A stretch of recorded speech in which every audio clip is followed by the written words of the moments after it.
월터 바이츠와 마틴 스미스의 Waterproof 149강 예언의 신, 무엇, 왜, 그리고 어느 때를 위해.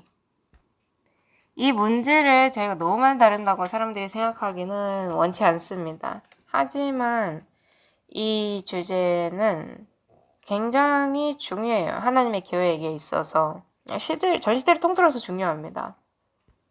이 시대를 통틀어서라는 말이 항상 반대가 있었습니다. 왜냐면 이제 교회 안이나 하나님의 백성 안에서 예언의 신에 관해서 말할 때 그것이 하나님으로부터 온 건지 어떻게 아느냐라는 질문이 떠오르잖아요. 이제 그러면 그 영을 시험해 봐야죠.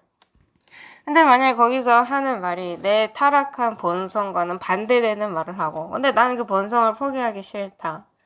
그렇게 되면 거기에 대해서 반대를 할 가능성이 상당히 많습니다. 아니면 그것을 이제 부인하면서 아니다. 이게 하나님으로부터 왔을 리가 없다. 이거는 다른 거다라고 할 가능성도 있죠. 자, 그래서 이것이 굉장히 중요한 주제입니다. 성경에 보면 선지자들의 말을, 대언자들의 말을 들으면 세워질 것이라고 하잖아요.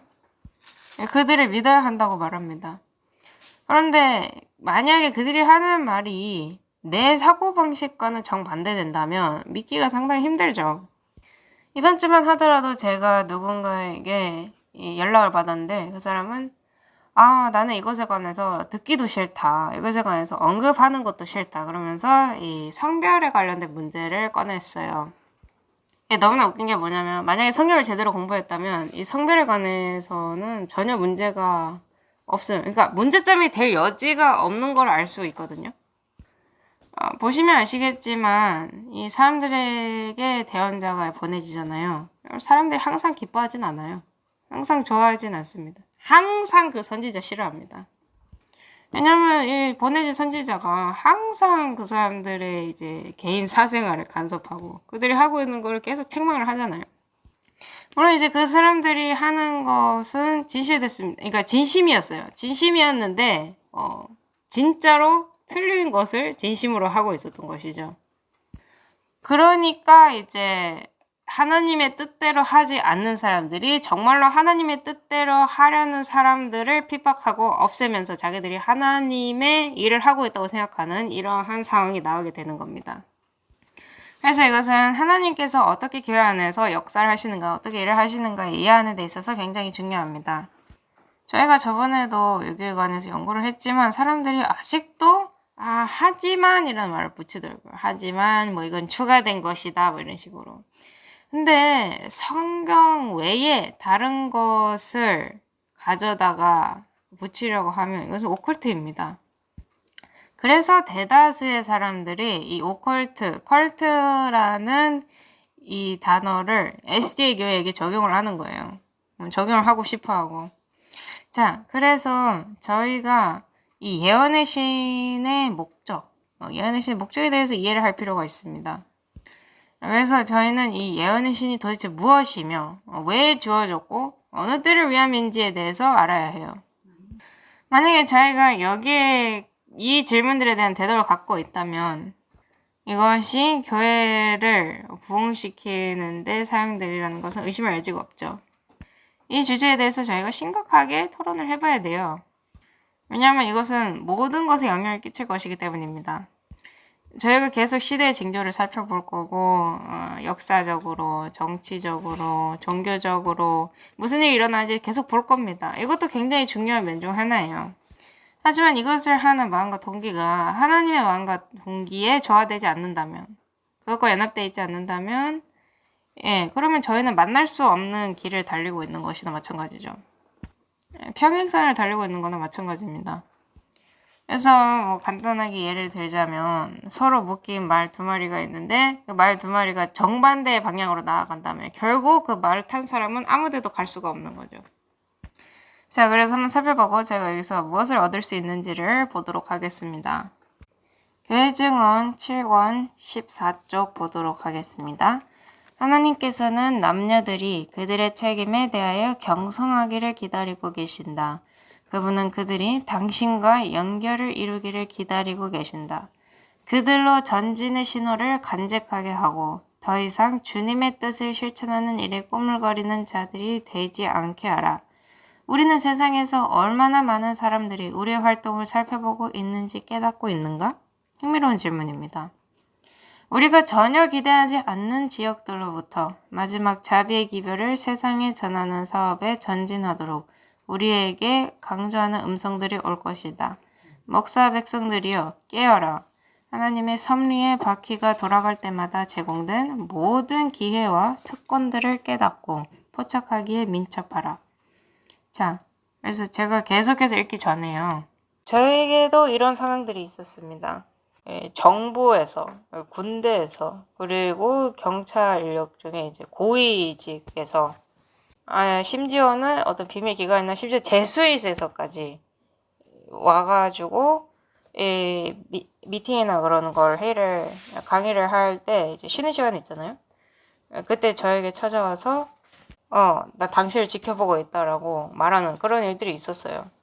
그러면 이제 저는 그게 격려의 말인지 아니면 뭐 경고인지 그걸 물어보죠. 그러면 그들이 계속해라. 네가 하던 거를 계속해라 라고 말을 합니다. 전혀 예상하지 못한 일이잖아요. 그죠? 이 세상이 주시하고 있다 그러는데 실제로 이제 월터 바이트 박사님이 정말로 전하는 대로 그렇게 건강 기별을 지키면서 자신이 전하는 대로 사는 거를 보려고 월터 바이트 박사님이랑 같이 살려고 찾아온 사람이 있었어요. 자, 그럼 계속해서 읽어보도록 하겠습니다. 하나님과 그리스도와 하늘의 천사들은 사단의 맹렬한 진노를 저지시켜 하나님의 계획이 실패되지 않게 하고자 열렬한 활동으로 역사하고 있다. 기억하시죠? 이 사단이 여자에게 진노하여 그냥 시중에서 남은 자들과 전쟁을 하러 갔습니다. 남은 자들에게는 두 가지 특징이 있었는데 저희가 그것을 저번에 얘기했었죠. 하나님은 살아계시며 통치하신다. 그분은 우주의 사업을 지도하고 계신다. 그분의 군사들은 승리를 위하여 전진해야 한다. 그들의 대열에는 완전한 연합이 있어야 한다. 자, 저희가 이 글을 아주 많이 읽었어요. 저희가 만약에 서로 온전히 보지 않으면 완전한 연합이 있을 수가 있을까요? 없죠. 불가능합니다. 자, 그러면 무엇이 우리를 완전한 연합에 이르게 해줄까요? 이 완전한 연합을 이루게 해줄 중심적인 뭔가가 있어야 돼요. 그죠? 계속해서 읽어보겠습니다. 개선문에 이르기까지 그들로 싸우게 하라. 주께서는 강한 정복자로서 그들을 위하여 일하실 것이다. 복음의 기별을 우리 교회들을 통하여 울리고 광범위한 활동을 하도록 그들을 소집하라. 교인들이 증가된 믿음을 가지고 그들의 보이지 않는 하늘의 동맹군으로부터 그들의 무한한 자원의 지식으로부터 그들이 종사하고 있는 사업의 위대함으로부터 그들의 지도자의 능력으로 열성을 얻게 하라. 상당히 긴 목록입니다. 그죠? 그래서 저에게 뭐가 필요하다고요? 증가된 믿음이 필요하고 또 이 열정이 필요하고 저희에게는 하늘의 동맹군들이 있음을 저희가 인식을 해야 돼요. 이 싸움에서 저희가 혼자 있지 않는다는 것. 또 무한한 자원이 있다고 합니다. 그치지 않는 자원. 또 이 저희가 종사하고 있는 사업이 얼마나 위대한지를 알아야 되고 저희에게는 지도자가 있음을 알아야 합니다. 저희 아까 뒤에는 불기둥과 구름기둥이 있어요. 그죠? 저희를 실망시키지 않는 지도자가 우리를 이끌고 있습니다. 계속 읽어볼게요. 하나님께 지도되고 인도받기 위해 자기 자신을 그분의 지배 아래 두는 자들은 그분께서 일어나도록 정한 사건들의 착실한 단계를 깨닫게 될 것이다. 그러므로 우리는 이 정치적인 그리고 종교적인 세상에서 무슨 일이 일어나고 있는가를 살펴봐야 한다는 것이죠. 세상을 살리기 위하여 자신의 생명을 주신 분의 영으로 감동되면 그들은 무기력하게 가만히 서서 그들이 할 수 없다는 것을 더 이상 가리키고 있지 않을 것이다. 하늘의 갑옷을 입고 그들은 전쟁터로 가서 그분의 전능한 능력이 그들의 필요를 채워줄 것을 알고 하나님을 위하여 자원해서 일하고자 할 것이다. 이 글을 읽어보면 여기에 나오는 사람들은 임무를 가지고 있는, 비전을 가지고 있는 그런 사람들처럼 보입니다. 그죠? 명확한 목표가 있어요. 예, 꼭 그 군대 명령을 받은 그런 부대 같습니다. 이거 임무예요. 우리가 완수해야 하는 그런 임무인 것입니다. 그렇다면 우리가 이것을 어떻게 이뤄낼 것인가? 이것이야말로 하나님의 교회 어느 날 많이 부족한 것인데요. 예언의 신, 이 글들에 관해서 좀 얘기를 해보도록 하겠습니다. 사람들이 항상 나에겐 성경이 있고 필요한 것은 그것뿐이다 라고 말을 하죠. 그렇다면 만약에 정말로 그들이 말하는 대로 그들이 필요한 것은 오직 성경이라면 왜 이 기독교 안에서 개신교 안에서 교파가 수천 개로 나눠지면서 그들이 전부 다 말해요. 우리에게 필요한 건 성경뿐이다. 근데 그들은 서로 동의를 못하는 것처럼 보여요. 왜 그럴까요? 그들이 동의하는 요점에 있어서는 그들이 함께 와서 오직 성경이다 라고 말을 할 수가 있어요. 다른 차이점들을 제쳐두고 그 동의하는 것들만 보면. 하지만 그들이 서로 동의하지 않는 것들을 보면 이건 절대로 뭐 타협을 할 수 없는, 연합이 될 수 없는 그런 상황처럼 보입니다. 자, 그래서 예언의 신은 성경의 자리를 대신하면 안 됩니다. 여기 1876년에 출판된 증언에서부터 이제 글을 가져왔는데요. 제2 형제는 증언이 하나님의 말씀에 추가된 것이라고 사람들에게 나타냄으로써 이 사람들의 정신을 혼란스럽게 하려고 했는데 이렇게 함으로써 그는 거짓된 빛을 나타내고 있는 것이다. 하나님께서는 이 증언의 빛을 주심으로써 그분의 백성들이 그분의 말씀을 더 선명하게 이해할 수 있도록 하기 위해서 주셨다. 하나님의 말씀은 가장 어두운 정신이라도 일깨우기에 충분하고 그것을 이해하기를 원하는 자들은 충분히 이해할 수 있게 해준다.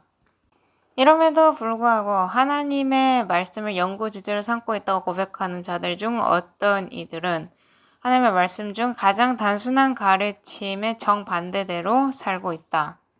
이거 사실입니까? 사실이에요. 사실입니다. 성경이 뭐라고 말합니까? 예수님께서 너희가 나를 사랑하면 계명을 지키라고 말씀하셨죠? 굉장히 단순한 가르침입니다. 하지만 그들은 아니요라고 대답을 하죠. 예, 그냥 계속 죄를 지어도 상관없다는 겁니다. 예수님도 안식일을 어겨가지고 죄를 지었는데 이 계명을 어기지 못할 게 뭐가 있겠느냐. 이런 헛소리들이 많이 나오는 거죠. 남녀를 불문하고 변명할 여지가 없도록 하나님께서는 단순하고 명확한 증언을 주셨다. 그러므로 그들이 따르기를 거절했던, 무시했던 말씀으로 그들을 다시 되돌리신다. 하나님의 말씀은 올바른 삶의 원칙을 형성하기 위한 일반적인 원칙을 세우고 증언은 일반적으로 그리고 개인적으로 사람들의 관심을 그 원칙들에게로 돌린다. 자, 그래서 하나님의 말씀이 기준이자 표준이에요. 자, 간음하지 말라는 계명을 예로 들어보겠습니다.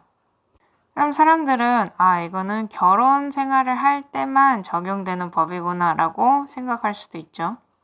하지만 성경의 첫 5권을 읽어보면 거기에는 이 7번째 계명을 어기는데 해당되는 모든 상황들에 관한 장이 있습니다. 거기 보면 모든 게 다 있어요. 가장 최악의 것에서부터 이제 가장 작은 사소한 일까지 다 적혀 있습니다. 거기 적혀 있는 것들이 다 7번째 계명에 포함되어 있는 거예요. 그게 설명서인 것입니다. 그럼에도 불구하고 사람들이 알아듣지 못한다면 그때 증언이 있는 거예요. 그때를 위해서. 저희가 전에 말씀드렸던 것 같이 성경 자체가 이미 증언입니다. 그리고 하나님께서 매번 이것을 우리에게 더 잘 이해시켜 주려고 하실 때 하나님께서 새 언약을 맺을 때 그 언약이 완전히 새가 아니고 예전에 있던 것을 하나님께서 우리가 더 잘 이해하게끔 도와주시려고 새롭게 말을 고치신 거잖아요. 자, 그럼 또 다른 예시를 들어보도록 하겠습니다. 좋은 음식, 올바른 식사. 거기에 뭐가 나와요? 과일과 야채와 견과류와 곡물이 나옵니다. 그것이 저희가 먹어야 할 것들이고 이런 지방이나 기름이나 고기 그리고 동물에게서 나온 제품 그런 거를 먹지 말라고 돼 있어요. 마지막 날에는 그런 것이 안전하지 않다고 말하고 있습니다. 그렇게 말하고 있잖아요. 엘렌 지 화이트. 근데 사람들이 거기에 대해서 좋아합니까? 안 좋아합니다. 그들은 성경에서 정결한 짐승, 부정한 짐승에 대해서 말하니까 그거대로 하면 괜찮다라고 말해요. 자, 그럼 성경절을 한번 보도록 합시다. 씨 맺는 채소와 열매 맺는 나무들을 주셨다고 했어요. 그것이 우리 양식이 될 것이라고 하셨습니다. 그것이 우리 몸을 위한 원래의 설계였어요. 거기에 그 성경절에 계란이 어디 언급돼 있습니까? 아니면 소한테 가서 영양분을 달라고 그렇게 말을 합니까? 아니죠. 그러다가 죄가 이 세상에 들어왔고 그래서 그분께서 이 씨면 채소 열매면 나무와 또 뭐요? 이 땅에서 나는 풀들을 주겠다라고 하셨어요. 여기에 고기가 어디 언급돼 있나요? 없습니다. 자, 여기서 멈추고 다시 좋은 음식 올바른 식사로 돌아가 보도록 하겠습니다. 거기서 과일과 야채와 이 견과류와 곡물이 우리에게 가장 좋은 음식이라고 했어요. 그것이 성경과 조화를 이룹니까? 이룹니다. 이 우리의 식탁에 고기가 포함되어서는 안 된다라는 말씀이 성경과 조화를 이룹니까? 그렇습니다. 자, 하나님께서는 어떤 동물을 먹을지 어떤 동물을 먹지 말지에 대한 지시사항을 주셨어요. 그것은 홍수 후의 일이었습니다. 그죠? 노아는 이미 어떤 동물들이 정결하고 어떤 동물들이 부정한지 알고 있었나요? 알고 있었죠. 방주에 동물들을 실을 때부터 이 정결한 동물들 7쌍씩 넣었잖아요. 그리고 그가 나중에 희생제물을 드릴 때 어느 동물을 희생제물로 드렸습니까? 정결한 짐승을 희생제물로 드렸죠.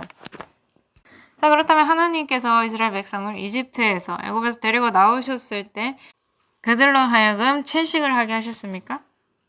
그랬죠. 그리고 이스라엘 백성들이 고기를 그리워했습니까? 그랬습니다. 하나님께서 그것에 대해서 기뻐하셨습니까? 아니죠.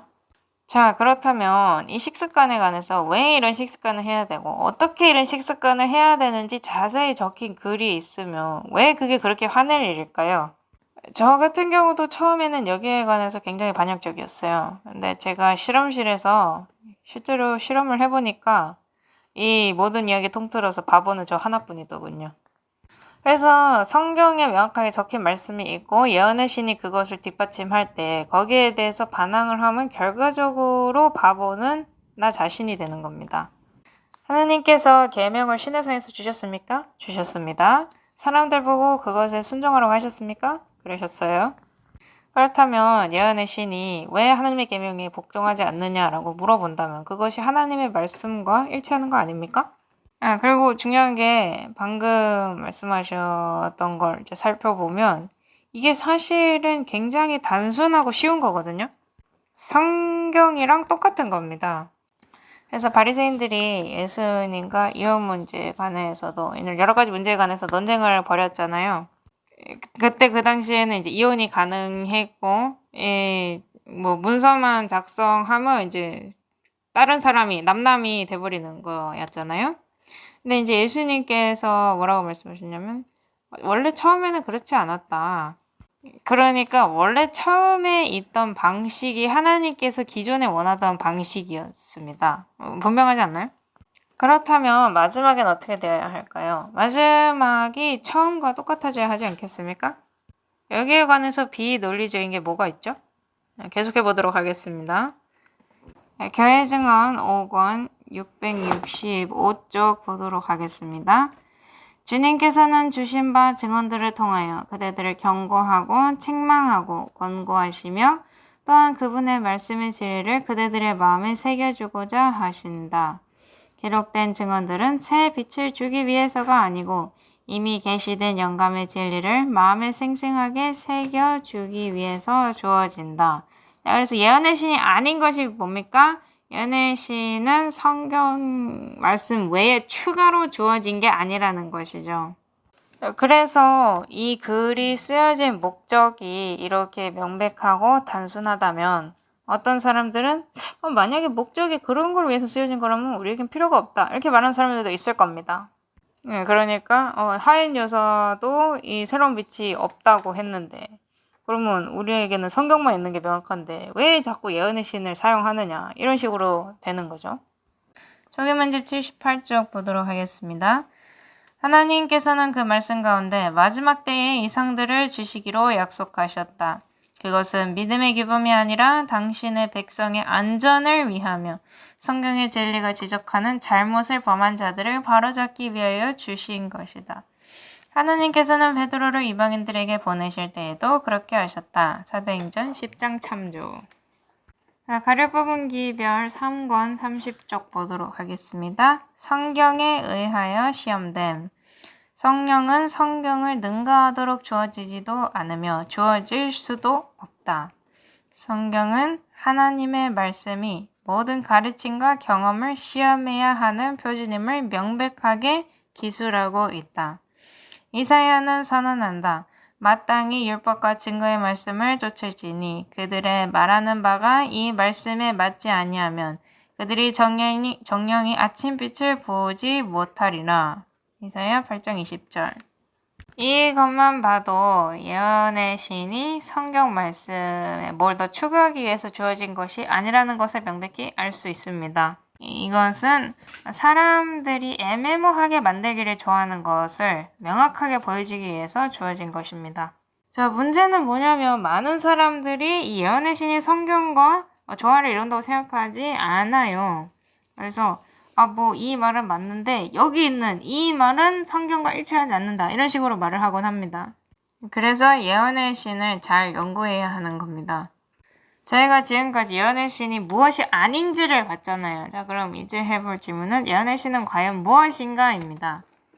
교회 보낸 권면 25쪽 보도록 하겠습니다. 사랑하는 독자여, 나는 하나님의 말씀을 그대들의 신앙과 실천의 표준으로 추천하는 바이다. 우리는 이 말씀으로 심판을 받게 된다. 그 말씀 가운데 하나님께서는 말세의 묵시를 주실 것을 허락하셨는데 이 묵시는 새로운 믿음의 표준을 위하여 주신 것이 아니요 당신의 백성을 안위하고 진리를 오해하는 자들을 시정하기 위하여 주어진 것이다. 상당히 명백하죠? 그래서 다시 한번 말하지만 왜 하나님께서 이스라엘에 계속 선지자들을 보내셨나요? 왜냐하면 이스라엘 백성들이 계속 올바른 길에서 벗어났거든요. 그러니까 그들을 다시 올바른 길로 되돌리기 위해서 계속 선지자를 보내셨던 것입니다. 비비안 헤랄드 1856년 1월 10일자 보도록 하겠습니다. 배틀크릭의 11월 달에 있었던 총회에서 하나님께서 우리를 위해서 일하셨다. 하나님의 종들의 마음은 교회에 주시는 선물들에 관하여 훈련을 받았고 만약 이 선물이 경시되고 소홀히 여겨졌기 때문에 하나님께서 눈살을 찌푸리셨다면 그분의 미소가 다시 우리에게 있을 것이라는 기쁜 전망이 있었다. 그분은 은혜롭고 자비롭게 그 선물들을 다시 되살리시며 그 선물은 교회에 살면서 낙담하고 지친 영혼을 격려하고 잘못을 범한 자를 바로잡고 책망할 것이다. 자, 그래서 예언의 신에 있는다고 치면 거기서 무엇을 발견할 것입니까? 거기서 고쳐야 될 점들, 책망들, 그리고 또 격려를 발견하게 될 것이죠. 근데 이것도 읽는 사람에게 달려 있어요. 이거를 읽는 내내 나를 때리는 회초리로 여기면서 읽을 수도 있습니다. 그런데 이걸 읽을 때 이제 하나님 제가 무엇을 하기를 원하십니까? 라고 궁금해하면서 읽을 수도 있는 것이죠. 처음에 제가 이런 것들을 발견했을 때 저에게는 반역적인 그런 성향이 있었습니다. 그래서 어쩔 때는 이제 좀 힘든 방식으로 하나님의 방법이 제일 좋은 방법이다라는 것을 배우게 됐죠.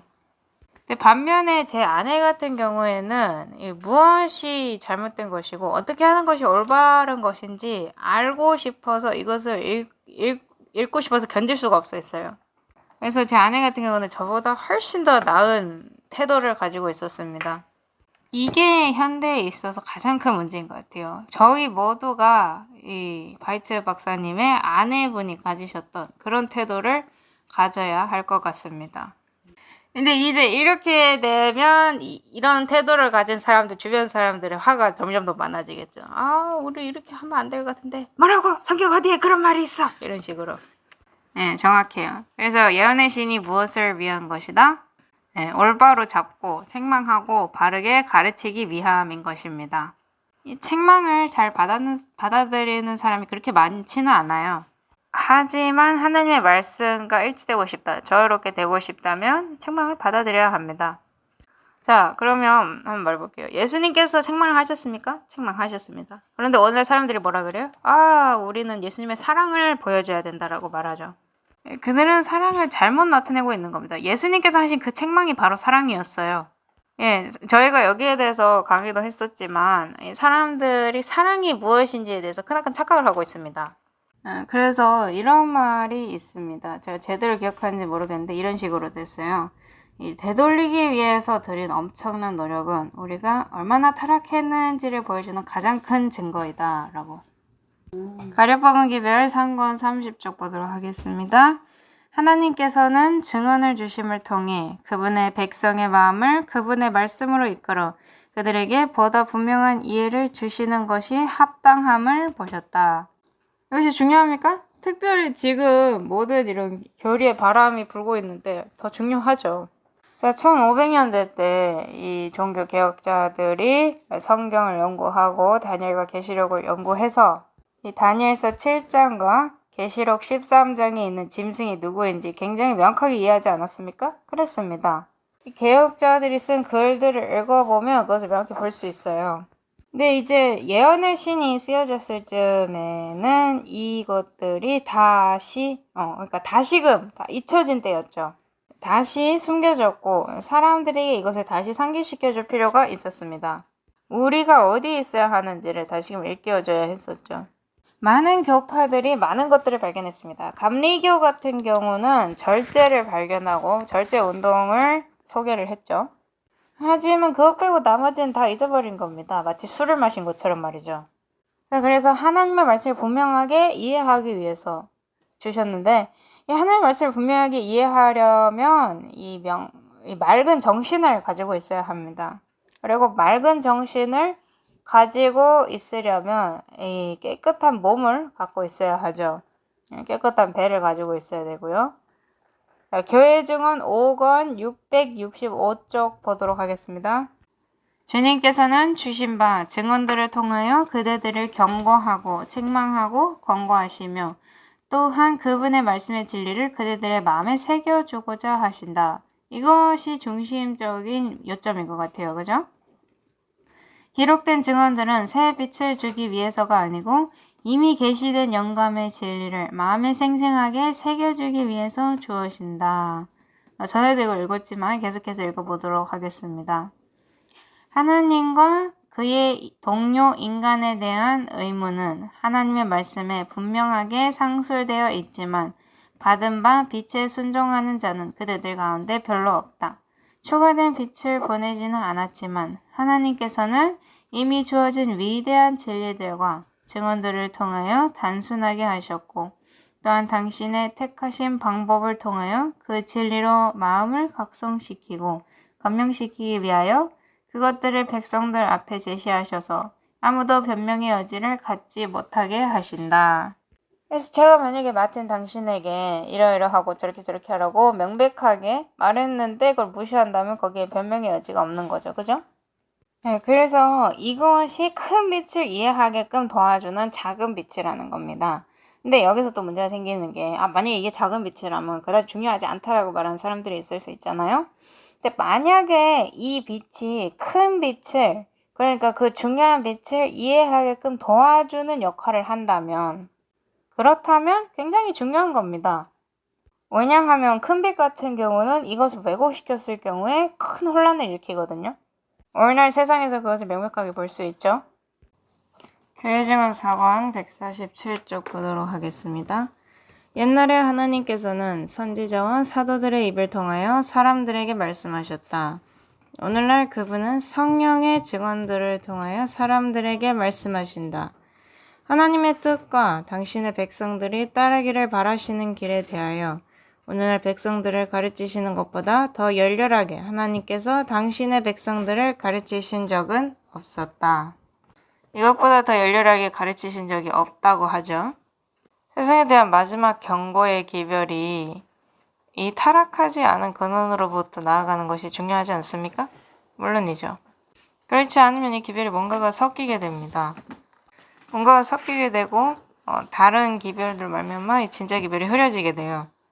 그리고 이 하나님의 말씀이 무엇으로 구성되어 있냐 여기에 관해서도 논쟁이 많습니다. 로마 카톨릭 교회 같은 경우에는 이 외경도 하나님의 말씀에 포함이 된다고 하죠. 그리고 또 이제 어떤 원고를 쓸 것인지 거기에 관해서도 차이가 많습니다.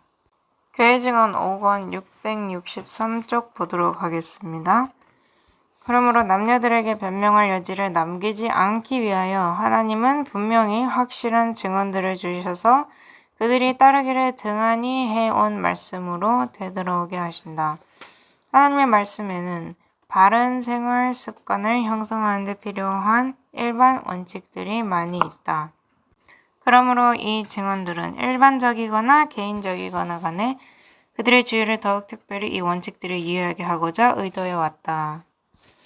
저희가 이걸 전에도 읽었었는데 이게 기본이에요. 기본. 구약 시대로 되돌아가 보면 그 당시 말씀이 율법을 잃어버린 바 됐었습니까? 그랬죠.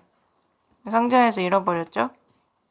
성전 안에서의 말씀을 잃어버렸어요. 그래서 그들이 그것을 찾기 위해서 성전을 깨끗이 청소해야 했습니다. 그리고 그들이 그것을 찾고 왕에게 가져왔을 때 왕이 어떻게 했어요? 충격을 받고 옷을 찢었죠. 우리가 얼마나 이렇게 멀리 타락했는지, 얼마나 원칙에서 멀리 벗어난지를 알고. 그 당시에 모든 의식과 제사장직과 이런 예식이 있었는데 그런 모든 것들이 있었음에도 불구하고 말씀을 잃어버리는 것이 그 당시에 가능했다면 오늘날 인류가 그것을 잃어버릴 가능성이 얼마나 더 크겠습니까? 오늘 세상이 하는 일을 보면 심지어 법률 체계 안에서도 하나님의 말씀과 너무나 명확히 반대되는 그런 법률들이 만들어집니다. 그런 법률을 만들고도 그것이 하나님의 말씀과 조화롭다고 논쟁을 하죠. 문제가 뭐냐면 그들은 이것이 하나님의 말씀과 조화롭다고 주장을 해요. 하지만 그것을 증명할 수는 없습니다. 사실 성경적으로 아예 제시하지 않는 건 아니고 반만 제시하죠. 반만. 그래서 이런 주장을 하는 그런 목사들의 설교를 들어보면 이 성경절 문맥을 따라서 온전히 다 읽고 거기에 관해서 연구를 하는 경우가 거의 없습니다.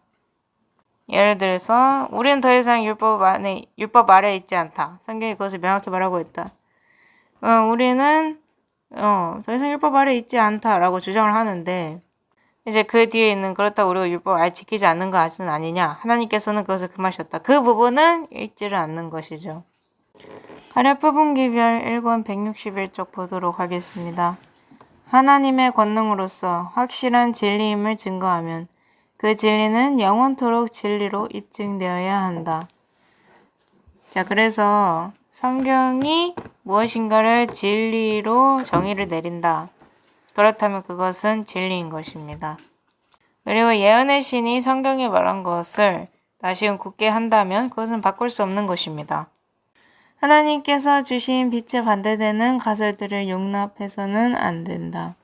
실제로 진리가 아닌 것을 가지고 진리인 것처럼 여기고 자기 멋대로 성서에 대한 해석을 하는 사람들이 일어날 것이다. 하나님께서 우리에게 주신 이 시대를 위한 진리는 우리 신앙의 기초가 되어야 한다. 주님께서는 친히 우리에게 진리가 무엇임을 가르치셨다. 하나님께서 성령의 권능을 통하여 주신 빛에 반대되는 새로운 빛들이 계속 잇따라서 일어날 것이다. 아직도 이 진리를 증거할 때에 얻은 체험을 거쳐서 생존하여 있는 사람들이 있다. 그래서 그들이 일을 어떻게 합니까? 성경 연구를 통해서 하죠. 그리고 이 모든 교파들의 차이점 때문에 더 이상 앞으로 나아갈 수 없을 때 예언의 신이 나아갈 길이 명백하게 보여주는 것입니다. 하나님께서는 저들의 생명을 당신의 자비로 보존하셔서 마치 사도 요한이 생명이 다하는 마지막 순간까지 노력한 것처럼 저들도 자신이 체험한 것을 생명이 다하는 날까지 반복하고 또 반복할 것이다. 그리고 세상을 떠난 진리의 기수들은 저희가 쓴 글의 재판을 통해서 증언할 것이다. 나는 그런 방법을 통해서 저들의 음성을 듣도록 하라는 지시를 받았다. 저들은 이 시대를 위한 진리가 무엇임을 저들의 증언을 통해서 증거해야 한다. 저번 시간에 저희가 이걸 했었죠. 우레아 스미스가 직접 말을 하도록 했잖아요. 그리고 이것을 저희가 더 자주 해야 합니다. 그런데 이제 그들의 증언이 반드시 하나님의 말씀과 일치가 되어야 하죠. 자, 그러면 제가 감히 말해보건데 저희의 개척자들이 이 지구의 역사가 6,000년이고 이제 마지막 7,000년째는 하늘에서 보내게 될 것이란 거. 이거 믿었습니까? 믿었습니다. 그럼 우리 현대 신학자들이 이거 믿습니까? 안 믿죠. 예언의 신을 보면 지구 역사가 6,000년이라는 주장을 뒷받침할 충분한 근거를 주었습니까? 그랬습니다. 저보고 이 현대 신학자들이 말하는 것과 예언의 신과 함께 개척자들이 말하는 것 사이에 고르라고 한다면 저는 문장을 제가 마치고 싶지가 않아요. 문장을 끝내고 싶지 않아요. 그냥 여기서 놔두겠습니다. 가르페문 기별 1권 41쪽 보도록 하겠습니다. 지난 반세기 동안에 풍부한 도덕적인 감화력을 우리들에게 주셨다. 성령을 통하여 우리들에게 끊임없이 경고와 교훈이 되는 하나님의 음성을 들려주셨으며 예언의 신에 대한 신자들의 믿음을 확증해 주었다. 여기 풍부한 도덕적인 감화력이라고 나오는데 지금 현재 세상은 아주 풍부한 부도덕적인 감화력을 경험하고 있죠. 그러면 여기 어떻게 대응해야 합니까? 진리에 있는 도덕적인 감화력으로 써야 하죠. 오류를 진리를 가지고 써야 하는 것입니다. 그래서 만약에 교회가 그의 도덕적 나침반을 잃어버린다면 그리고 무엇이 하나님의 뜻인지 무엇이 하나님의 뜻이 아닌지를 분별할 수 없다면 예를 들어서 성별 문제를 한번 보도록 하겠습니다. LGBTQ뿐만 아니라 그냥 알파벳 전체를 거론해도 상관이 별로 없어요. 그만큼 많기 때문에. 이런 세상적인 주장에 심지어 우리 교회 안에서도 여기 동조하는 사람들이 있습니까? 있습니다. 저희가 저희의 도덕적인 나침반을 잃어버린 겁니다. 왜 잃어버렸을까요? 예언의 신을 무시해서 그래요. 그리고 그들이 하나님의 말씀을 왜곡시켰죠. 그러므로 하나님의 말씀이 하나님께서 하지 않은 말씀이 되어버리는 겁니다. 이런 면에 있어서 상당히 무서운 결론이 나올 수 있는데 제가 들은 말들 중에는 사람들이 이제 동성연애나 동성결혼에 관해서 성경적인 근거를 드는데 그들이 드는 근거가 뭐냐면 나오미랑 롯이 그랬고 또 다윗이랑 요나단이 그랬다. 이런 식으로 근거를 듭니다. 그들이 이런 성경절들을 그런 식으로 이용을 해요. 나오미와 롯에 관해서는 만약에 그들이 정말 관계를 가지고 있었다면 왜 나오미가 롯에게 보아스에게 가라고 했을까요? 믿을 수 없을 만큼 너무나 왜곡되어 있습니다. 이것을 보면 도덕적 나침반을 잃어버리게 됐을 때 어떤 일이 일어나는가를 알 수가 있어요. 그래서 저희에게는 아주 풍부한 부도덕적인 감화력이 있습니다. 그래서 이제 성경을 읽고 그거를 어떻게 마음대로 왜곡을 시킬 수 있는데 예언의 신을 보면 그럴 수가 없습니다. 왜냐하면 예언의 신은 굉장히 명백하게 단순하게 말을 하고 있거든요. 직설적이게 말을 해요. 그렇다면 그 왜곡된 견해를 없애야겠죠. 근데 또 이렇게 주장하는 사람들이 나오죠. 하지만 이 예언의 신은 200년 전에 살던 사람들을 위해서 쓰여진 글이다 라고. 그거 아닙니다. 자, 이 성별 간의 이제 관계에 관해서 쓴 예언의 신 글을 보면 이 남녀 사이의 관계가 어떠해야 하는지 그리고 이 성에 관해서 어떻게 통제를 해야 되는지에 관해서 잘못 해석할 수 있는 여지가 없어요. 왜곡할 수 있는 여지가 없습니다. 예언의 신 안에는. 그래서 만약 예언의 신과 동의하지 않는다면 할 수 있는 유일한 것은 그것을 무시하는 것입니다. 거듭거듭 반복하여 말씀이 이르렀는데 나의 백성들이 주장하는 진리에 대한 저희 신앙을 확증하기 위하여 그대에게 준 것들을 기록하라고 하셨다. 비록 세월이 흐르고 시련을 겪었어도 우리들에게 주신 교훈은 취소되지 않았으며 다년간의 고통과 자아 희생의 경험을 통하여 증언의 진리가 확립되었다. 이 기별을 전하기 시작한 초기에 주신 교훈은 마지막 날까지 따라야 할 안전한 교훈으로서 고수해야 한다. 자, 그러므로 이 글이 19세기를 위해서 쓰여진 글이라고 결론 지을 수 있습니까? 아니죠. 만약에 그랬다면 마지막 날이 이미 있었어야 돼요.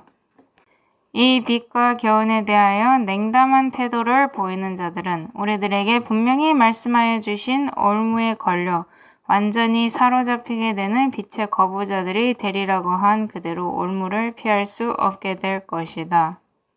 우리 교회 안에도 많은 사람들이 이 올무에 걸려서 넘어질 것입니다. 이미 넘어진 사람들도 많아요. 그리고 그들이 주의 있게 살피지 않는다면 그 올무에서 벗어날 수 없을 것입니다. 깨어나라는 것이죠. 만약 우리들이 히브리서 2장을 신중히 연구한다면 인간에게 주신 진리의 모든 원칙들을 굳건히 붙잡고 나간다는 것이 얼마나 중요한 일임을 배우게 될 것이다. 그리고 이제 일단 진리가 주어지게 되면 이것은 움직일 수 없습니다. 내가 몰랐습니다. 전 몰랐어요 라고 주장을 할 수가 없어요. 하나님께서는 모든 종교개혁자들에게 짐승이 누구이며 그의 목적이 무엇인지를 명백히 밝히셨습니다. 굉장히 증언에 굉장히 명확하게 말씀하셨고 예언의 통해서 다시 한번 명확하게 말씀하셨어요. 하지만 에큐메니컬에 이제 속해 있는 자들은 아무도 그것을 인정하지를 않죠. 교회 증언 3권 361쪽 보도록 하겠습니다. 하나님께서는 당신의 백성이 한 연합체가 될 것을 계획하신다. 그리하여 그들은 서로 눈을 마주치고 동일한 마음을 가지고 동일한 판단을 내리게 될 것이다. 제가 이번 주에 전화를 받았는데 어떤 사람이 나는 더 이상 교회에 있지를 못하겠다. 왜냐하면 서로 눈을 마주할 수가 없기 때문이다. 그렇게 말을 하더군요. 이 교회에 있는 자들이 이제 완전 자기의 맘대로 하고 있다. 그래서 나는 그들과 함께 할 수 없고 그들의 일에 동조할 수 없다. 그렇게 말을 해서 제가 그 사람에게 알곡과 가라지가 함께 자라는 거 그것부터 차근차근 다 설명을 했습니다. 그래서 이제 수학 때 흔들림이 있을 것이라고. 고대 이스라엘 백성들이 진리를 가지고 있었습니까? 이 질문에 대한 대답은 항상 그렇다입니다. 하지만 그들이 그 진리대로 살았나요? 그건 아니죠. 그냥 그런 겁니다. 교회 안에서 이 명백한 진리에 동의하는 사람들이 있습니까? 있습니다. 그리고 그들이 그렇게 연합할 수 있는 것은 그들이 연합으로 이끄는 그들이 중요하게 여기는 무언가가 있기 때문이죠. 그들은 읽고 연구를 합니다. 그리고 이 교회 안에 선물이 있다는 것을 인정을 해요. 사도 바울이 이렇게 말했죠. 너희들이 다 나 같았으면 좋겠다. 하지만 내가 보는 것과 다르게 보는 점이 있다면 하나님께서 너희를 거기에 관해서도 인도해 주시기를 바란다. 사도 바울은 진리가 뭔지 알았습니다. 그는 하나님께 직접 예언을 받았거든요. 그래서 사도 바울이 말한 것과 똑같이 보지를 못한다면 기도하고 읽고 다시 조화롭게 되라 이 소리입니다. 그래서 사도 바울의 글과 조화롭게 되어야 하는 것입니다. 그걸 바꾸는 게 아니라 조화롭게 되어야죠. 그리고 만약 예언의 신이 사도 바울의 글과 조화를 이룬다면 그렇다면 예언의 신에도 똑같이 일치하게 되어야 하는 것입니다. 이러한 일은 교회 내에 명백하고 단도직입적이며 산 증언이 없이는 성취될 수 없다. 그리스도의 기도는 당신의 제자들도 당신이 당신의 아버지와 하나이신 것처럼 서로 하나가 되는 것이었다. 마지막 만찬 때 그들이 모두 하나였습니까? 아니죠. 오순절날 그들이 모두 하나였습니까? 하나였습니다. 내가 비옵는 것은 이 사람들만 위함이 아니요 또 저희 말을 인하여 나를 믿는 사람들도 위함이니 아버지께서 내 안에 내가 아버지 안에 있는 것 같이 저희도 다 하나가 되어 우리 안에 있게 하사 세상으로 아버지께서 나를 보내신 것을 믿게 하옵소서. 내게 주신 영광을 내가 저에게 주었사오니 이는 우리가 하나가 된 것 같이 저희도 하나가 되게 하려 함이니이다. 곧 내가 저희 안에 아버지께서 내 안에 계셔 저희로 온전함을 이루어 하나가 되게 하려 함은 아버지께서 나를 보내신 것과 또 나를 사랑하신 같이 저희도 사랑하신 것을 세상으로 알게 하려 함이로소이다. 저희가 하나가 되는 것이 중요합니까? 중요합니다. 하나의 사고방식을 가지게 되는 것. 종교 대통합을 지지하는 자들, 그들도 하나가 되려고 하죠. 하지만 그건 잘못된 방식입니다. 그 통합은 평안하다, 안전하다를 외치는 통합이고 하나님께서는 그 연합이 결국엔 멸망으로 갈 것이라고 말씀하셨습니다. 많은 사람들이 예언의 신을 싫어하고 예언의 신이 필요 없다고 해요. 성경만 있으면 된다고 하고. 근데 이제 선지자를 구별하는 방법 중에 하나는 그들이 말하는 대로 그 선지자가 그가 살고 있느냐입니다. 그 모본을 보이면서 살고 있느냐. 그들의 가르침과 그들의 삶이 조화를 이루고 있느냐. 그래서 바깥 세상이 선지자에 대해서 뭐라고 말을 하는가 이걸 살펴보는 것도 항상 도움이 됩니다. 저희가 이점에 관해서도 세상이 하인 여사에 대해서 어떻게 말하는지도 많이 인용글을 가져와서 보여드렸는데요. 명예를 아는 사람이었다, 명예롭게 살았다 등등. 그리고 이제 전혀 예수님을 믿지 않는, 그러니까 기독교인이 아닌 의사들이 하인 여사의 글을 인정하고, 그러니까 이제 하인 여사 전혀 관련이 없는 종교적이지 않은 사람들조차도 이 성경적으로 이제 말하는 선지자의 엘렌 화이트 여사가 그 조건에 부합된다는 것을 이제 증명해 준 셈이 되는 것이죠. 자, 그래서 제가 하인 여사 시대에 재림교인이 아닌 사람이 쓴 글을 가져와 봤습니다. 이게 직역을 하면 미시간주 제3선거구에 저명한 자수성가 남성의 미국 정기사라고 하는데요. 요 책 108쪽에서 가져왔어요. 그러니까 이제 세속적인 출처에서 엘렌 화이트 여사에 대해서 어떻게 말하는지를 저희가 보는 것이죠. 연설자로서 화이트 부인은 지난 20년 동안 이 나라에서 연설자로 주목받는 몇 안 되는 여성 중 가장 성공적인 사람 중 한 명이다. 계속해서 사용함을 통해서 그녀의 발성기관이 힘을 얻었고 그것은 그녀의 목소리에 보기 드문 깊이와 힘을 주었다. 자, 제 경험상으로는 이 발성기관을 계속해서 쓰면요, 목소리를 갉아먹어요. 목소리가 잘 안 나오게 됩니다. 그래서 이런 강의 스케줄이 계속해서 연속적으로 잡혀 있다 보면요, 어느새 목소리가 사라지게 돼요. 하지만 방금 저희가 읽은 바에 따르면 굉장히 다른 상황이 펼쳐지고 있죠. 어쩔 때는 목소리가 안 나왔는데 강단이 딱 올라가니까 목소리가 나왔던 경우도 있습니다. 그리고 이제 이 발성기관 같은 경우는 이제 목소리를 계속적으로 올바르게 낼 수 있도록 연습을 할 수도 있어요. 이런 것들을 배우고 연습할 수도 있지만 엘렌 지 화이트 여사에게는 굉장히 다른 무언가가 있었다는 것입니다. 자, 그럼 계속해서 읽어보도록 하겠습니다. 그녀의 명료함과 발음의 힘은 너무도 커서 야외에서 그녀가 말할 때 수마일 떨어진 곳에서도 그녀의 말을 뚜렷이 들을 수 있었다. 수마일 밖에서도 이 목소리를 들을 수 있었다고 합니다. 참 놀랍죠? 그녀의 언어는 단순했으나 항상 강력했다. 그녀가 주제에 관해서 영감을 받았을 때 그녀는 종종 놀라울 정도로 웅변적이어서 가장 많은 청중을 조바심이나 지친 기색 없이 몇 시간 동안 사로잡을 수 있었다. 엘렌 화이트 여사는 상당히 키가 작고 또 병약하고 그런 좀 연약한 그런 여인이었습니다. 그리고 그 여사님께서 사셨던 당시 시대를 생각해보면 그 당시에는 확성기, 스피커, 마이크 이런 게 전혀 없었어요. 그녀의 주제는 항상 실용적인 성격을 띠고 있으며 주로 노변의 의무, 자녀의 종교 교육, 절제 및 그와 유사한 주제를 다루고 있다. 부흥의 시, 그녀는 항상 가장 효과적인 설교자였다. 그녀는 자신이 좋아하는 주제로 대도시에 있는 수많은 청중들에게 자주 연설했으며 항상 큰 호의를 받았다. 한 번은 매사추set에서 2만 명이 넘는 사람들이 1시간 이상 동안 주의를 기울여 그녀의 말을 들었다. 2만 명에게 야외에서, 왜냐하면 2만 명을 이제 수용할 수 있는 그런 시설이 없었으니까 2만 명의 사람들에게 야외에서 지금 말을 하는 겁니다. 그리고 그렇게 말을 하는데 이거를 수마일 밖에서도 들을 수 있었다. 이거는 기적적인 일입니까? 그렇습니다. 물론이죠. 이것은 하나님의 도움 없이는 이루어질 수 없는 일입니다. 하나님께서만이 이런 일들을 하실 수 있어요.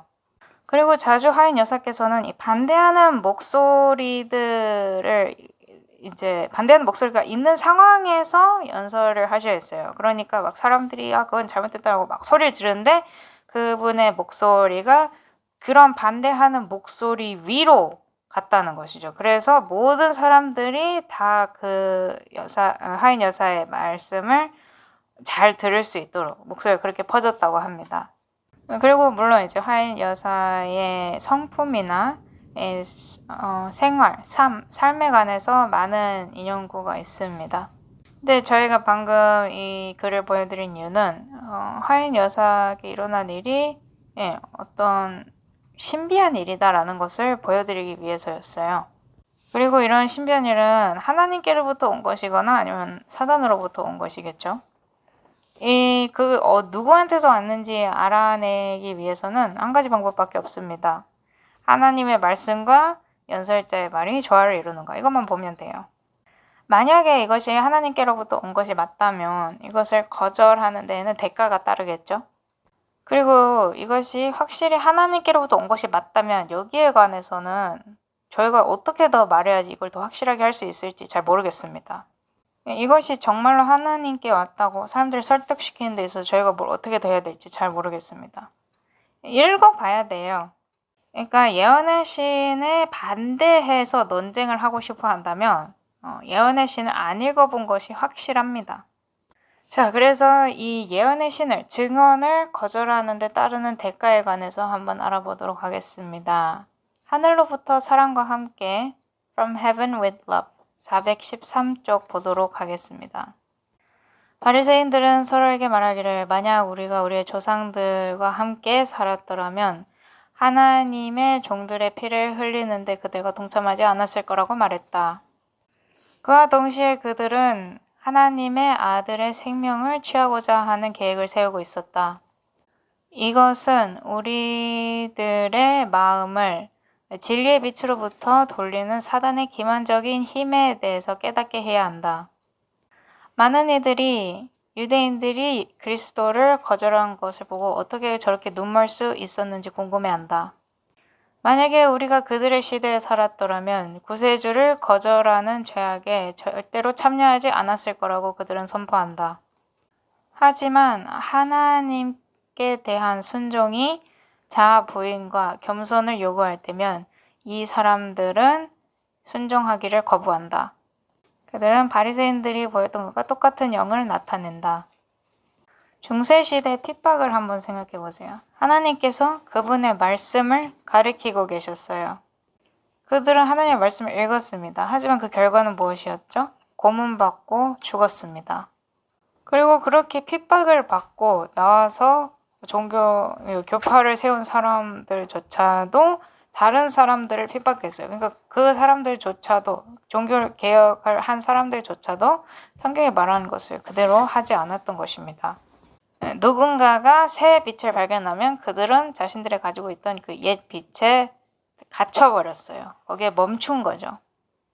교회 증언 5권 672쪽부터 680쪽 사이에 있는 말씀들 한번 읽어보도록 하겠습니다. 많은 경우에 증언들을 완전히 받아들이면 죄와 방종은 끊어지고 개혁은 하나님께서 주신 빛과 일치되게 즉시 시작된다. 그런가 하면 죄악적 방종을 품게 되면 증언들은 거절당하고 진실되지 않는 많은 핑계들이 그것들을 받아들이지 않는 이유로서 다른 사람들에게 제시된다. 그러나 참된 이유는 주어지지 않는다. 그것은 해로운 습관을 버리기 위한 도덕적 용기, 하나님의 영으로 강화되고 지배된 의지가 결핍되기 때문이다. 네, 방금 저희가 읽은 게 핵심이에요. 증언들을 믿는 하나님의 백성들의 믿음을 약화시키는 것이 사단의 계획이다. 사단은 공격하는 방법을 안다. 그는 사업의 선두에 서 있는 자들에 대하여 시기와 불만을 일으키기 위하여 사람들의 마음에 역사한다. 다음에는 선물들이 의심을 받고, 물론 그 다음에는 그것들이 별반 중하게 여겨지지 않고, 그리고 이상을 통하여 주어진 교훈이 무시된다. 그 후에는 우리의 믿음의 중요한 점들, 우리의 입장의 기둥들에 관한 회의가 따르고, 그 다음에는 성경에 대하여 의심하고, 그리고 멸망을 향하여 내려간다. 사단은 한때 믿음으로 받아들인 증언들이 의심을 받고 버림을 받으면 기만당한 자들이 여기서 그치지 않을 것을 안다.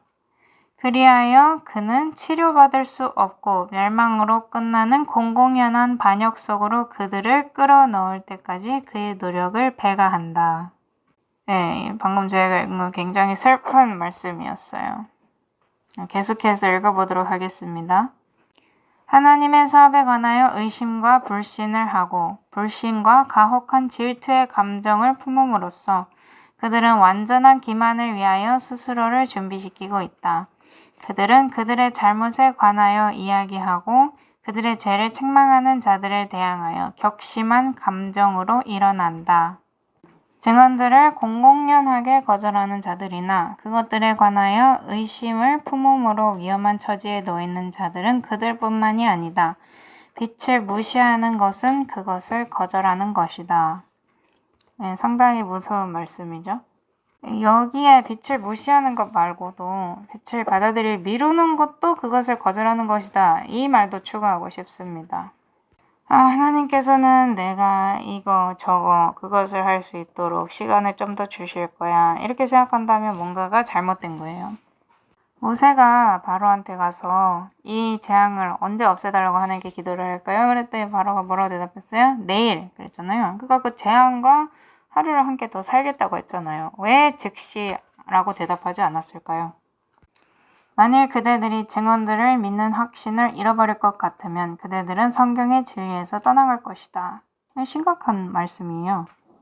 나는 많은 사람들이 의문을 갖고 의심하는 입장을 취하고자 하는 것을 염려하여 그대들의 영혼을 위하여 고통하는 중에 그대들을 경고하는 바이다. 몇 사람이나 경고에 유의할 것인가?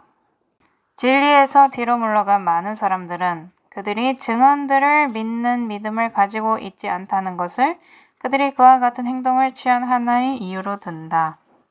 이제 주어지는 질문은 그들이 하나님께서 정죄하시는 우상을 버릴 것인가? 그렇지 않으면 그들의 그릇된 방증의 길을 계속하고 그들이 좋아하는 바로 그것들을 책망하기 위하여 하나님께서 그들에게 주신 빛을 거절할 것인가 하는 것이다. 그들이 해결해야 할 문제는 그들이 자신을 부인하고 그들의 죄를 책망하는 증언들을 하나님께 속한 것으로 받아들이느냐, 그렇지 않으면 증언들이 그들의 죄를 책망한다는 이유로 그것들을 거절할 것이냐 하는 것이다. 얼마나 많은 사람들이 이런 경우에 속할지 궁금합니다. 자, 가정을 한번 해봅시다. 만약에 책이 있는데 이 책이 내가 잘못한 어떤 것들에 관해서 책망을 할 걸 내가 알고 있어요. 만약에 내가 가지고 있는 태도가 월터 바이츠 박사님의 아내분과 같은 태도가 아니라 월터 바이츠 박사님이 초창기에 가지고 있던 태도라면 그 책을 집어들어서 읽을 가능성이 얼마나 됩니까? 제가 시대의 소망을 집어들고 읽었습니다. 그리고 그 후로 저는 변화된 사람이 됐어요. 이 시대의 소망이 굉장히 아름다운 책이거든요. 네, 제 아내는 좋은 음식, 올바른 식사 이걸 집어들었습니다. 이 책 두 권 다 사랑으로 가득 찬 하나님께서 지시하신 그 지시를 담은 책인 거예요. 그래서 아마 월터 바이츠 박사님의 아내분도 월터 바이츠 박사님이 그랬던 것처럼 이 시대 소망을 읽고 유익을 많이 얻었을 겁니다. 하지만 월터 바이츠 박사님은 그 아내분이 하셨던 것처럼 이렇게 반대로는 할 수 없었을 거라고 그렇게 말씀을 하시네요. 그래서 하나님께서는 월터 바이츠 넌 성격이 이러니까 먼저 요거를 읽고 아내는 요거를 읽게 해서 나중에 아내가 하도 이 문제가 돼서 신경을 끌어가지고 이제 월터 바이츠 박사님이 아유 그 책 좀 줘봐 하고 이제 좋은 음식 올바른 식사를 읽게끔 그렇게 역사하신 것이죠. 왜냐하면 시대의 소망을 보면 참 아름다운 하나님을 내가 믿고 있구나 이렇게 하게 되는데 이제 좋은 음식 올바른 식사에서 나오는 얘기를 이제 듣다 보면 아니 어떻게 이 똑같은 하나님이 저런 책을 쓰게 만들었을까라는 의문점을 품게 되면서 그 책을 보게 되는 거죠. 그래서 이제 마틴 루터가 이 공의랑 자비가 어떻게 만나는지에 대해서 알았잖아요. 이 상황도 그거랑 똑같은 겁니다. 그래서 자비로우신 하나님께서 똑같은 저자가 썼지만 이제 자비로서 시대성을 먼저 읽으라고 하시고 그 다음에 이제 좋은 음식 올바른 식사로 인도한 것이죠. 그제서야 제가 이제 좋습니다. 한번 해보겠습니다. 이렇게 된 거예요. 교회 증언 5권 680쪽 보도록 하겠습니다. 증언들을 무시함. 증언들을 공공연하게 거절하는 자들이나 그것들에 관하여 의심을 품음으로 위험한 처지에 놓여 있는 자들은 그들뿐만이 아니다. 빛을 무시하는 것은 그것을 거절하는 것이다. 그대들 중 어떤 사람들은 말로는 책망을 인정하지만 마음으로는 그것을 받아들이지 않는다. 그대들은 전과 마찬가지로 행하고 있으며 다만 하나님의 영의 감화에 덜 민감해지고 있으며 점점 더 눈이 멀어져 가며 지혜가 더 적어지고 자제력도 줄고 도덕적 능력도 적어지고 신앙적 활동에 대한 열성과 취미도 줄어들고 있다. 그러므로 회개하지 않으면 그대들은 마침내 하나님을 붙드는 손을 완전히 놓아버릴 것이다. 그대들은 책망을 받았을 때에 그대들의 생애에서 결정적인 변화를 이루지 못했다. 왜냐하면 그대들은 그대들의 품성의 결함과 그대들의 생애와 그리스도의 생애와의 현저한 차이를 보고 깨닫지 못했기 때문이다. 그래서 만약에 그리스도께서 무언가를 말씀하셨고 그것이 진리라는 것을 깨달았으면 언제 그것을 적용시켜야 합니까? 다음 주요? 다음 달이요? 다음 해요? 그 즉시입니다. 그 즉시. 그리고 하나님께 도와달라고 부탁해야죠. 그게 가장 중요한 겁니다. 주님, 저는 혼자서 이것을 할 수 없습니다. 제가 이것을 할 수 있도록 도와주십시오. 이 문제를 가지고 하나님께 가지고 가는 거예요. 이것만이 내가 무언가를 이길 수 있는 유일한 방법입니다. 하나님께서 내 안에서 이걸 이루어주셔야만 가능해요. 제가 이제 무언가를 굉장히 싫어했던 적이 있는데 시간이 지나서 과거를 돌아보면 어떻게 그때 그렇게 멍청할 수가 있었나라는 생각이 듭니다. 왜냐하면 과거에 제가 화내던 그게 이제는 저에게 기쁨이고 제가 과거에 매달렸던 것이 이제는 저에게 가져간 것이기 때문이죠. 이게 중요한 건데 문제는 이제 말씀을 듣고 그것의 중요성을 자꾸 낮추다 보면 방금 저희가 읽은 글처럼 되는 겁니다. 열정이나 이런 모든 면에서 점점 더 적어지고 나중에는 나는 바뀌지 않을 것이다 라는 그런 고집스러운 자세를 유지하게 되는 것이죠.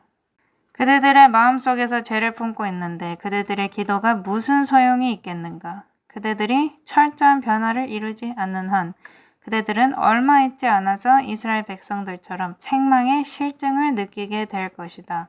그리하여 그들처럼 그대들은 하나님을 배반하게 될 것이다. 이것은 굉장히 심각한 주장입니다. 이스라엘 백성들은 마침내 우리가 광야에서 죽었으면 좋았을 것이라고 했고 하나님께서는 그럼 그래라 라고 말씀하셨습니다. 광야에서 죽게 해주마. 그렇게. 그래서 20세 이상 갈렙과 여호수아 빼고 20세 이상은 약속받은 가나안 땅에 들어가지 못할 것이라고 했었죠. 그죠? 자, 그럼 계산을 해보면요. 이스라엘 백성들이 광야에서 40년을 떠돌아다녔어요. 근데 이제 이 20세 이하인 사람들이 이제 가나안에 들어가고 20세 이상은 들어가지 못할 것이다라고 선포한 시점에서 이미 광야에서 2년을 방황한 후였잖아요. 그러니까 광야에서 38년을 더 떠돌아다니는 건데 그러면 그 당시 그 선회에 됐을 때 20세이던 사람들이 38년 떠돌아다니고 나면 이제 58세가 되는 거죠. 이것은 그 이스라엘 백성 중 많은 사람들이 가나안 땅에 들어가지 못했다는 것입니다. 58세가 되기 전에 많은 사람들이 죽었다는 소리죠. 이게 굉장히 심각한 일이에요. 여러 가지 재앙들이 닥쳤고 불뱀이 막 천막을 덮쳐가지고 사람들을 물고 그래서 많은 사람들이 죽었습니다. 반역적인 사람들은 다 죽었어요. 근데 이제 반역적인 사람들만 죽었는데 왜냐면 여호수아 갈렙은 늙었잖아요. 그럼에도 불구하고 그들은 가나안 땅에 들어갈 수 있었습니다. 그래서 따지고 보자면 모두가 가나안 땅에 사실 들어갈 수 있었어요. 예, 예언의 시만 읽지 않고 성경도 읽으면서 한번 보면 이게 다 말이 됩니다. 하나님께서 하신 일도 다 이해가 돼요. 그들이 이 고기를, 그런 것들을 막 탐냈죠. 그래서 그들이 고기를 먹고 싶다고 하니까 하나님께서 그것을 주셨고, 무슨 일이 일어났습니까? 고기가 아직 이 사이에 있을 때 죽었어요. 그래서 그 광야에서 떠도는 40년 동안에 그들은 여전히 반역적이었던 겁니다. 갑자기 이제는 바뀐 사람이 되어야지 하고 순식간에 바뀌지 않았던 것이죠. 예, 참 무서운 일입니다. 교회 증언 4권 391쪽 보도록 하겠습니다. 많은 사람들은 하나님께서 그분의 백성들에게 주신 빛과 직접 반대되는 길로 가고 있다. 왜냐하면 그들은 경고와 책망과 주의에 관한 빛과 지식이 담긴 책들을 읽지 않기 때문이다. 세상에 대한 애착과 유행에 대한 사랑과 신앙의 결핍은 하나님께서 그토록 은혜스럽게 주신 빛으로부터 관심을 돌이키게 했고, 한편으로는 오류가 담긴 책과 전기 간행물들이 나라 전체에 돌아다니고 있다. 제가 한 번은 북아메리카 대륙에 있는 서점에 갔거든요. 기독교 서점이었어요. 그런데 그 서점에 가봤더니 이 온갖 교리를 다 담은 다양한 책들이 전시가 되어 있었습니다. 예, 5만 가지 교리를 담은 책들, 릭 워렌이 쓴 책이라든지 그런 책들이 막 널려 있었어요. 제가 그 서점에서 뭘 찾았냐면 이 예언의 신 중에 이제 책 한 권을 찾고 있었거든요. 근데 아무리 찾아봐도 그 책이 보이지를 않는 거예요. 그래서 이제 마침내 찾다가 못 찾아서 그 관리하는 매니저한테 가가지고 이 책을 어디서 찾을 수 있습니까? 물어봤더니 저기 선반 뒤쪽에 가면 있대요. 뒤쪽. 그래서 뒤쪽으로 돌아갔더니 거기 예언의 신 몇 권이 숨겨져 있더라고요. 그리고 물론 제가 찾던 책은 그곳에 없었습니다. 그래서 제가 이 선반 뒤에 숨겨진 예언의 신들을 보고 네, 여기에 대해서 뭐라고 좀 말을 해야 되나 생각을 하다가 이제 그 숨겨진 선반 뒤에서부터 이제 나와서 왜 이 책들만 뒤쪽 구석에 이렇게 있느냐고 이제 말을 좀 했습니다. 물론 제 말을 들은 그 사람들은 기뻐하지 않았어요. 하지만 이것은 사실입니다. 그들은 예언의 신을 읽지 않아요. 슬픈 일이지만 사실입니다. 성경도 마찬가지예요. 킹제임스 번역본을 찾으려고 한다면 서점에서 찾기가 굉장히 힘들 겁니다. 제가 이제 유럽 대륙에 갔을 때 대학을 방문을 했는데 독일어를 쓰는 나라에 갔습니다. 이제 거기 이제 큰 도서관이 있었는데 제가 도서관에 이제 갔어요. 그들이 그 도서관을 저한테 보여줬습니다. 아주 자랑스러워했어요. 그 도서관에 대해서. 그래서 이제 거기 있는 책들이 이제 다 독일 이제 말을 쓰는 사람들이 쓴 책이라면서 그렇게 자랑스러우면서 보여줬는데 율터바이트 박사님이 이거는 뭐 그다지 나한테 그렇게 흥미롭지가 않다. 이거 다 세상 것들이지 않냐. 이거 말고 다른 책들은 없냐 그랬더니 그 큰 도서관에 아주 조그만 부분에 다른 책들이 있더라고요. 그래서 저는 그 도서관이 책으로 가득 차 있을지라도 지혜는 그렇게 많지 않다고 생각을 했습니다. 이렇게 비유를 해도 될지는 모르겠지만 이제 오컬트 세계에 이제 발을 들이면 그쪽 세계는 항상 좋은 거는 숨겨놔요. 베일리가 쓴 책이라든지 이런 것들 항상 숨겨놓고 이제 그 책을 알 정도의 그 단계를 나아가면 이제 드디어 이 단계까지 왔구나 하면서 좋은 걸 보여줍니다. 근데 우리 쪽도 그거랑 비슷한 것 같아요. 항상 좋은 게 숨겨져 있습니다. 어디 구석에 있어요. 네, 그래서 그들은 이 책을 읽기를 싫어합니다. 계속해서 아까 읽던 예언의 신 읽어보도록 하겠습니다. 세상에 대한 애착과 유행에 대한 사랑과 신앙의 결핍은 하나님께서 그토록 은혜스럽게 주신 빛으로부터 관심을 돌이키게 했고, 한편으로는 오류가 담긴 책과 전기 간행물들이 나라 전체에 돌아다니고 있다. 회의주의와 불신이 모든 곳에서 증가하고 있다. 하나님의 보좌로부터 나오는 그처럼 귀한 빛이 말 아래 감추어져 있다. 하나님께서는 이 소홀함에 대해 그분의 백성들에게 책임을 지으실 것이다.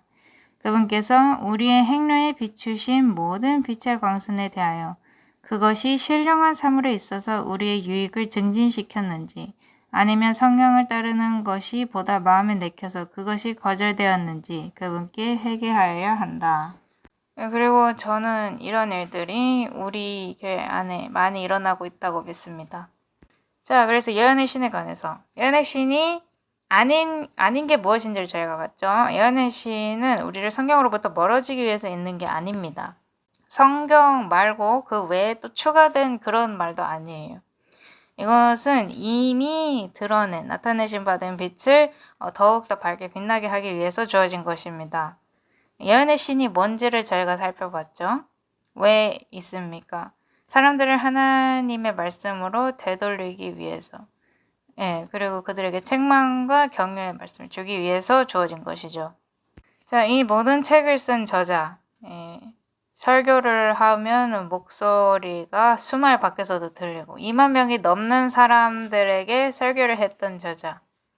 그리고 이 선지자가 정말 진정한 선지자인지 성경과 비교해 가면서 저희가 저번에 여기에 관해서 에피소드를 했었죠.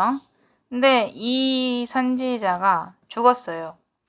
그렇다면 또 다른 선지자가 일어날까요? 또 다른 기별자가 주어질까요? 한번 읽어보도록 하겠습니다. 가려 뽑은 기별 1권 55쪽 보도록 할게요. 이 마지막 날에 살고 있는 우리 백성들은 풍부한 빛을 받아왔습니다. 저희 생명이 오래 지탱되든 안 되든 간에 저희 기록들은 계속적으로 말할 것이며 세월이 지속되는 한 그것들이 해야 할 사업은 전진할 것입니다. 저희 기록들은 사무실 안에 수북히 정리되어 있으며 비록 제가 오래 살지 못할지라도 주님께서 저에게 주신 이 말씀들은 계속 살아서 백성들에게 증거할 것입니다. 그러나 저의 기력은 아직도 남아있으며 저는 더 많은 유익된 사업을 계속하려고 합니다. 제가 주님께서 강림하시는 그 날까지 살게 됐는지 모르며 비록 그때까지 살지 못한다 할지라도 저는 지금 이후로 주 안에서 죽는 자들은 복이 있도다 하시매 성령이 가라사대 그러하다 저희 수고를 그치고 쉬리니 이는 저희의 행한 일이 따름이라는 말씀이 저에 대하여 보증의 말씀이 될 것을 믿습니다. WCW 편지 1922년 7월 9일자에는 하인 여사께서 다음과 같이 말씀하셨습니다. 여기에 나의 글이 있다. 내가 없으면 이 글들이 나를 위해 증언할 것이다. 제 개인적인 관점에서는 또 다른 기별자가 오리라고는 저는 믿지 않습니다. 저도 거기에 동의를 하고요. 왜냐하면 이제 이 증언의 말씀들을 읽어보면 또 다른 기별자가, 또 다른 메신저가 올 필요가 없습니다. 모든 걸 다 말해놨어요. 근데 사람들이 이미 말한 말을 듣지 않으면 그걸 또다시 말하는 게 무슨 소용이 있겠습니까?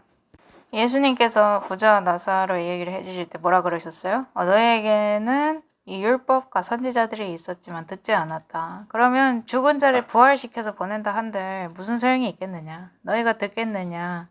그렇죠? 나사로가 실제로 부활을 했습니다. 예수님도 부활을 하셨고요. 근데 그들은 전에도 믿지 않았고 그 부활 후에도 믿지 않았어요. 그리고 저희는 이 증언의 말씀에 관해서 하나님의 말씀이 공격을 받았던 것처럼 똑같은 공격이 있으려는 것도 예상해 볼 수 있죠. 가려 뽑은 기별 1권 48쪽 보도록 하겠습니다. 최후 기만. 사단은 진리로부터 분리시키기 위하여 계속적으로 거짓된 것을 밀고 나가고 있다. 사단의 최후 기만은 하나님의 영의 증언을 무력하게 만드는 바로 그러한 성질의 것이 될 것이다. 이 뜻은 증언을 갖다가 아예 뺏어버린다는 소리가 아닙니다. 지금도 저에게 성경이 있잖아요. 바로 저에게 성경이 있고 언제든지 접근이 가능합니다만 이 성경을 무용지물로 만들어버렸죠. 이것이 너무나 중요합니다. 없어지지 않았어요. 아직도 교회 안에 있습니다. 그리고 교회도 그것을 인정해요. 이 예언의 신 책들을 인정을 하지만 그것을 그대로 하지 않습니다. 그것과 사실은 정반대로 일을 하죠. 이것은 마치 우리 교회 밖에 있는 다른 목사들이 성경을 자신들이 원하는 말을 전달하기 위해서 여기 조금 저기 조금 떼어서 쓰는 것과 마찬가지입니다. 묵시가 없으면 백성이 방자히 행하거니와 멸망하리라. 잠언 29장 18절. 사단은 하나님의 남은 백성들이 가지고 있는 참된 증언에 대한 신뢰심을 동요시키기 위하여 온갖 방법과 종류가 다른 매개물들을 통하여 교묘하게 활동할 것이다. 증언들에 대한 혐오감이 일어날 것인데 이것은 사단에게 속한 정신이다. 이게 징조입니다. 이게 증거예요. 이것만 보더라도 하인 여사께서 진정한 선지자라는 사실을 알 수 있습니다. 왜냐면 여기서 지금 말한 대로 정확히 일어나고 있잖아요. 아, 블라바츠키도 좋고 앨리스 A 베일리도 좋다. 그들이 무슨 말을 하려고 했을까? 그러면서 그런 책들을 엄청나게 좋아해요. 근데 예언의 신은 그렇게 좋아하지 않습니다. 증언들에 대한 교회 신앙을 동요시키는 것이 사단의 책략이 될 것인데 그 이유는 이렇다.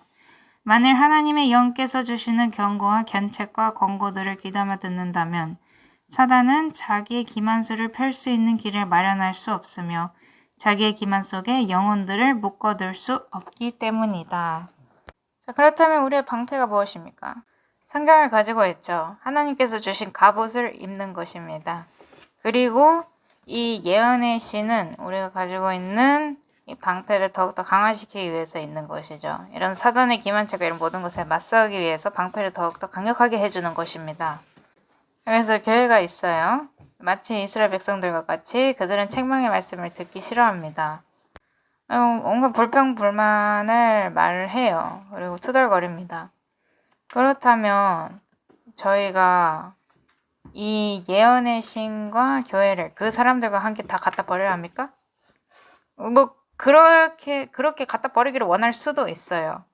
자, 그래서 이 교회가 어떠한가에 관해서 말씀을 읽어보도록 하겠습니다. 가려 뽑은 기별 2권 380쪽입니다. 우리는 준비해야 하며 하나님의 섭리를 기다려야 한다. 국가들은 그 중심부로부터 흔들리게 될 것이다. 품성을 시험하는 유일한 시금석이 되는 하나님의 의의 표준을 선포하는 자들에게서 돕는 힘이 거두어질 것이다. 국가의 법령에 굴복하지 않는 자들과 하나님의 거룩한 날을 무시하고 죄의 사람이 제정한 안식일, 즉 일요일을 높이라는 국가의 법령에 순종하는 자들은 모두 법안권에 억압하는 세력뿐만 아니라 짐승의 우상인 개신교 세계에 압박하는 세력도 받게 될 것이다. 사단은 기만하기 위하여 자기의 이적을 행할 것이며, 자, 이것만 봅시다. 여기에 관해서 많은 반대가 있나요? 있죠. 왜냐하면 여기는 사단의 세력, 법안권도 있고 개신교 세계도 있고, 그리고 이제 이 개신교 세계가 짐승의 우상이라고 여기 말을 하고 있죠. 오늘날 이 말이 많은 사람들에게 문제가 되지 않습니까? 만약에 내가 종교 대통합 회의에 앉아 있다고 하면 이게 문제가 되죠. 그 자리에 계속해서 앉아 있으려면 이 증언을 무시해야 합니다. 사단은 기만하기 위해 자기의 이적을 행할 것이며 자기의 권세를 마치 최상의 권세처럼 내세울 것이다. 교회가 마치 쓰러질 것처럼 보일 것이나 교회는 결코 쓰러지지 않을 것이다. 교회는 시온에서 죄인들을 추려내고 보배로운 알곡에서 쭉정이를 가려낼 때까지 남아있게 될 것이다. 이것은 실로 두려운 시련이지만 이 일은 반드시 겪어야만 할 것이다. 어린 양의 피와 증거의 말씀으로 승리한 자들 외에는 아무도 충성되고 참된 자로 발견되지 못할 것이며 죄의 흠과 점이 없고 입에 거짓이 없는 자로 판명되지 못할 것이다. 우리는 자칭 스스로 의롭다는 정신을 벗어버려야 하며 그리스도의 의를 옷 입어야 할 것이다. 예언의 신 없이는 이것을 할 수 없습니다.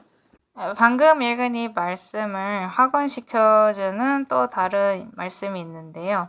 교회 증언 5권 463쪽 보도록 하겠습니다. 그리고 그때가 되면 그들의 역량으로 꾸준히 사업의 발전을 방해해온 피상적이고 보수적인 계층은, 여기서 보수적인 계층이라고 하면 오늘 우리가 이제 사용하는 그 보수적인 계층이라는 뜻과 좀 달라요. 지금 하인 여사께서는 피상적, 그리고 그들의 길을 바꾸기를 싫어하는 그런 사람들을 가리켜서 말씀하고 계신 겁니다. 그 사람들은 자신들만의 방식을 보수하고 싶어 하는 것이죠. 그들의 옛 전통, 이것을 지키고 싶어 하는 것입니다.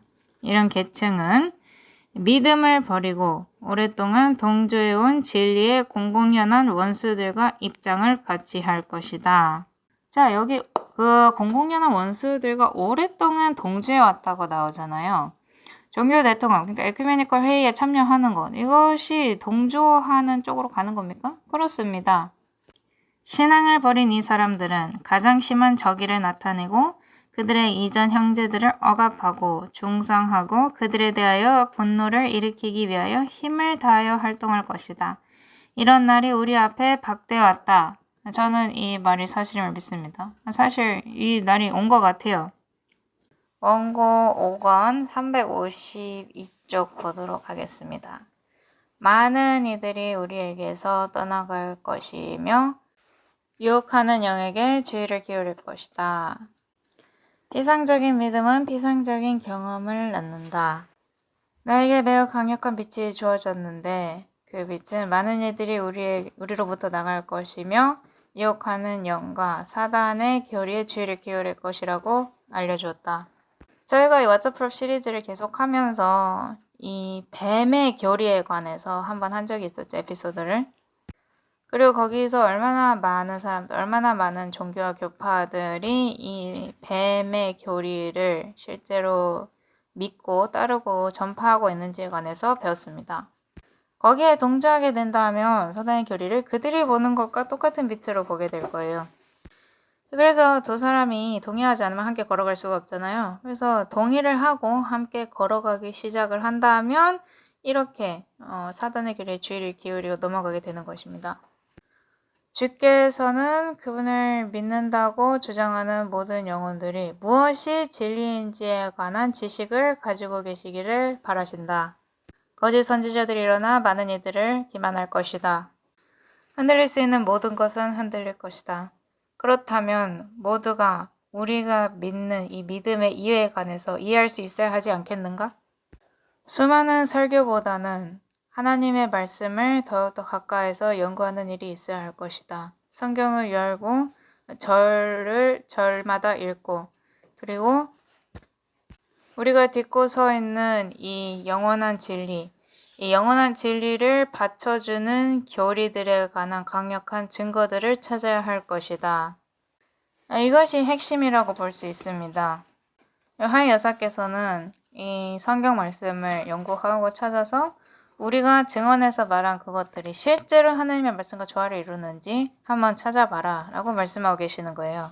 그리고 만약 그것이 일치한다면 그럼에도 불구하고 그것을 거절한다면 그것은 하나님의 말씀을 거절하는 것이나 마찬가지인 것이죠. 이것보다 더 명확하게 말할 수 있는 방법이 없습니다. 가래법은 기별 2권 406쪽 보도록 하겠습니다.